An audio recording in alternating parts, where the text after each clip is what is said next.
இது வந்து automatic gear. இது ஆட்டோமேட்டிக் கியரோட உனக்கு வந்து டாப் லைட் இருக்கு, ஃபோன் கால் அட்டன் பண்றது. இது வந்து எல்லாமே வந்து நம்ம ஸ்டேரிங்லேயே வந்து கண்ட்ரோல் பண்ற மாதிரி இருக்கும்.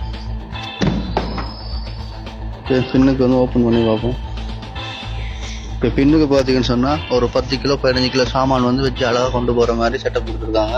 ரெண்டாவது வேரியண்டோட ப்ரைஸ் பார்த்தீங்கன்னு சொன்னால் 1,03,00,000. அதாவது வேட் எதுவுமே இன்க்ளூட் பண்ணாமல், வேட்லாம் இன்க்ளூட் பண்ணி பார்த்தீங்கன்னா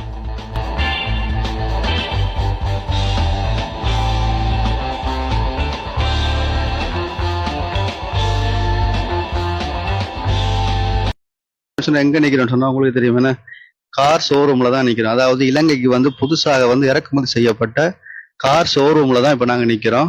உங்களுக்கே தெரியும் என்ன, இலங்கையில பாத்தீங்கன்னா சொன்னா நிறைய வந்து பொருளாதார பிரச்சனை நடந்தது. இந்த 4-5 வருஷமா இலங்கையில வந்து பொருளாதார பிரச்சனையால வாகனங்களை வந்து நிறுத்தி வச்சிருந்தாங்க. இப்ப வந்து பாத்தீங்கன்னா சொன்னா இந்த 2025 இந்த புது அரசாங்கம் வந்து வாகனங்களை இறக்குமதி செஞ்சிருக்கு. இப்ப எல்லாருக்கும் ஒரு டவுட் வந்து, இந்த புது வாகனங்கள் வந்து இதோடைய வந்து நேரடியான விலை. இப்ப நான் எங்க நிக்கிறேன்னு சொன்னா ஒரு வாகன ஷோரூம்ல தான் நிக்கிறேன்.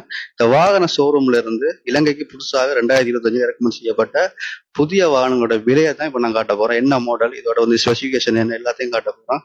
எல்லாத்தையும் இந்த வீடியோல பார்க்கலாம். வாங்க அப்படியே ஒன்றா பார்ப்போம்.